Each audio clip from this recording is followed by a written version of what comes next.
Bonjour et bienvenue dans Cinéchoc. Au sommaire, on trinque avec le réalisateur Alex de la Iglesia pour la sortie de son nouveau film Pris au piège. On vivra ensuite l'enfer dans notre sélection vidéo spéciale Chasse aux démons. Et enfin, en avant-première, la renaissance de la Blaxploitation avec Proud Mary. Mais tout de suite, quelques news. En un seul film, Tobe Hooper a construit sa légende de cinéaste de l'extrême. Massacre à la tronçonneuse, film au budget microscopique de 300 000 $, changea à jamais le cinéma d'horreur.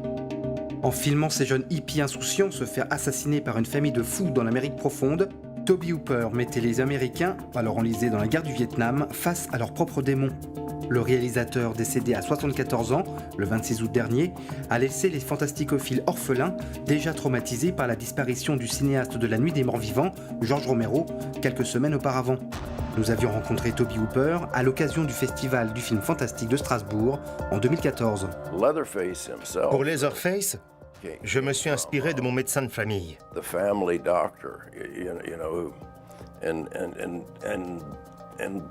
À cette époque, les docteurs faisaient des visites à domicile quand on avait la grippe ou ce genre de choses. Ils venaient nous prendre la température. Ma mère, mon père et tous les membres de la famille consultaient le même médecin. Et quand j'avais 11 ou 12 ans, il m'a raconté qu'il avait découpé le visage d'un cadavre quand il était en classe préparatoire aux études de médecine.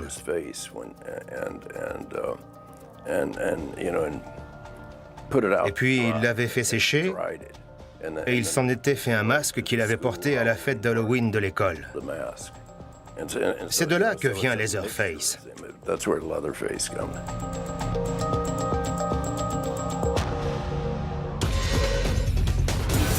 Du 6 au 17 septembre, le Forum des images à Paris devient le vortex de toutes les bizarreries cinématographiques. En effet, l'étrange festival investit les lieux pour une exploration des recoins les plus originaux des productions internationales. Celles qui vous titillent la rétine et qui vous gratouillent le cerveau. En extrait, Jupiter's Moon, film hongrois qui raconte l'histoire d'un réfugié syrien passé en Europe et qui développe des dons tout à fait particuliers.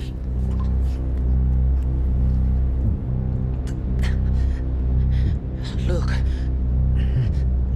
I feel... I can...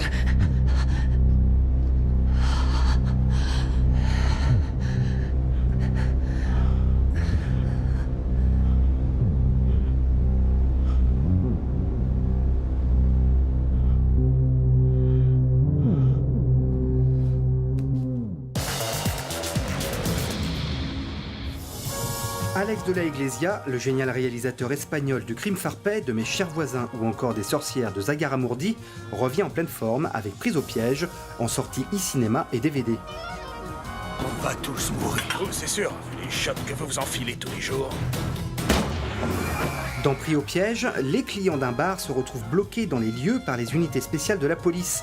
En cause, un dangereux virus dont les autorités veulent empêcher la propagation après l'avoir créé.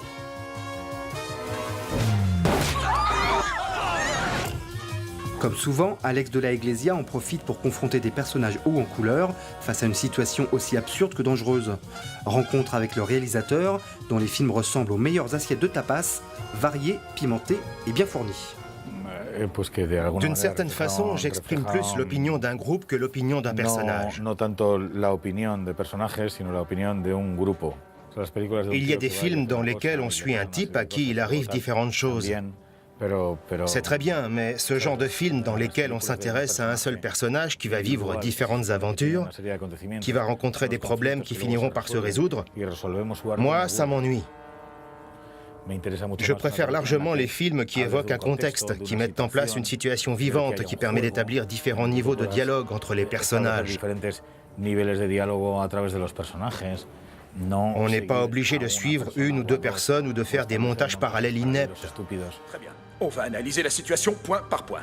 Quelqu'un a tiré sur 2 personnes au hasard en sortant du bar. Oui, mais ça, on n'en sait rien. Comment ça? On leur a bien tiré dessus, non? Je sais bien, mais si ça se trouve, ce n'était pas du hasard. Il se pourrait qu'il y ait un lien entre eux et qu'on ne le sache pas. Vous plaisantez? Quel est le rapport entre un balayeur et un employé de bureau? Il est banquier, je le sais. Alors? Non, rien, c'est tout. On a tiré sur des gens en sortant de ce bar, on s'en fout de la raison. Il y a un assassin dehors, un point, c'est tout. Ou pas. Non mais j'hallucine, on va pas tous s'y mettre. Laissez-le parler. Peut-être que l'assassin est parmi nous et non pas dehors. Comment? Je ne comprends pas. Ceux qui nous tirent dessus, si ça se trouve, c'est la police. La police ne tuerait pas des innocents. Et pourquoi il ferait ça? Parce que la police recherche quelqu'un qui se trouve ici. Le bar, c'est le monde. Au quotidien, on a affaire à ses voisins, à des inconnus ou à des étrangers. Il y a l'entourage proche, les voisins, l'entourage plus éloigné, les habitants de la région, et puis il y a les gens qui vivent dans les pays tout autour. On vit les uns sur les autres.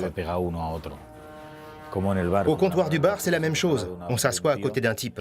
On peut avoir le visage à 10 cm de lui. Et le diable, la bête et le faux prophète seront tourmentés et jetés dans les torrents de feu.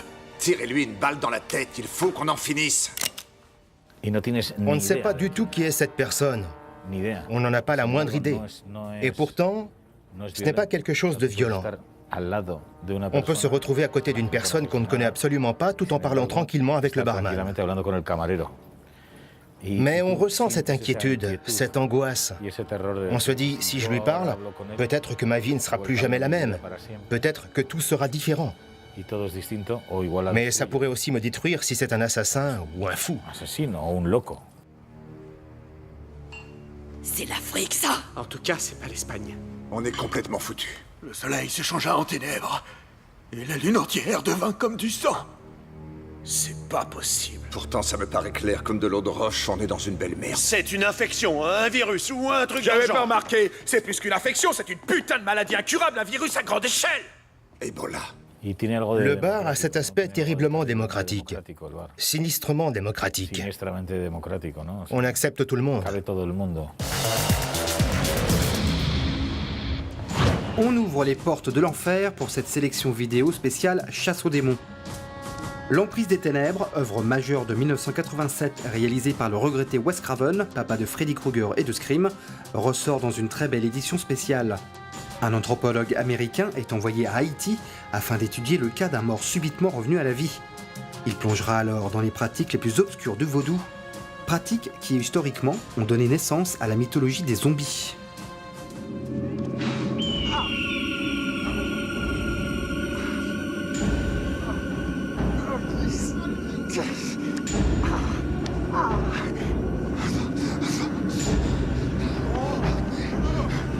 Aidez-moi! Aidez-moi!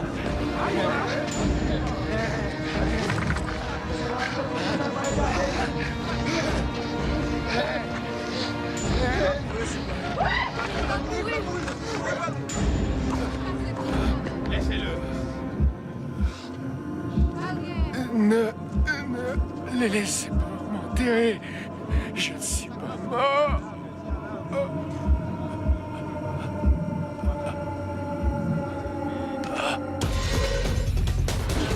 Dolph Lundgren se transforme en chasseur de démons dans Don't Kill It, après que les habitants d'une petite ville du Mississippi ont été possédés par le malin.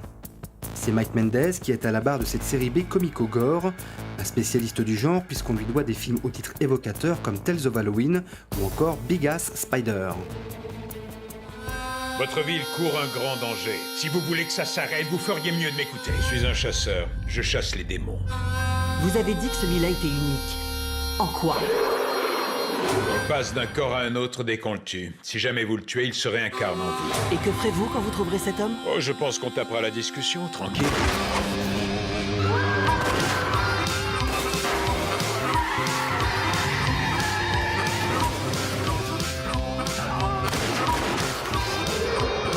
Pourquoi avez-vous amené ce démon dans cette ville? Le pouvoir du Christ t'y oblige. C'est une phrase de l'exorciste. Calmez-vous. Ce sont des balles en caoutchouc. Il vous aime bien. Il veut que je le tue? Les enjeux seraient bien plus grands. S'il vous possède, il consumera votre âme. Et Chicory Creek deviendra l'enfer sur Terre. Non, Evelyn, ne faites pas ça. Ne le tuez pas. La saga Resident Evil n'a jamais été aussi vivace. Après un 5e opus au cinéma intitulé Chapitre Final et un nouveau jeu vidéo sorti simultanément, Resident Evil se décline en une troisième franchise, le cinéma d'animation. Dans Vendetta, Chris Redfield, un personnage historique du jeu, devra empêcher le fameux virus créé par la compagnie Umbrella de se propager dans New York.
Avec Proud Mary, c'est la Blaxploitation qui fait son retour. Dans la lignée de Foxy Brown et de Jackie Brown, Proud Mary nous présentera la tueuse à gages afro-américaine la plus cool et la plus dangereuse de la ville, qui tentera de jouer les mamans parfaites à la maison. Sortie française prévue pour le mois de mai 2018. Ciao et à la semaine prochaine.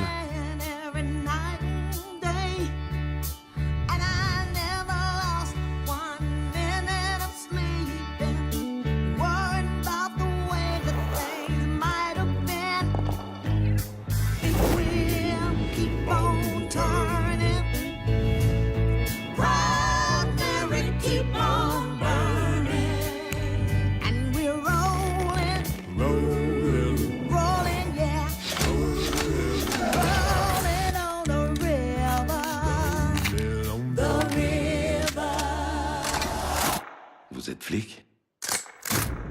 Pas vraiment.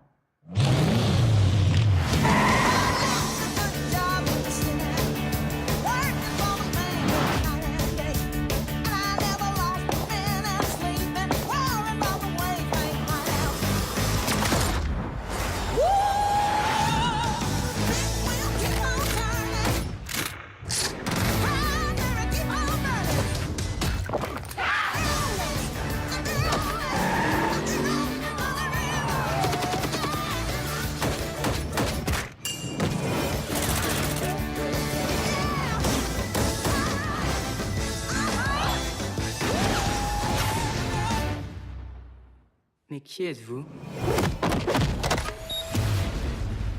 Je suis Marie.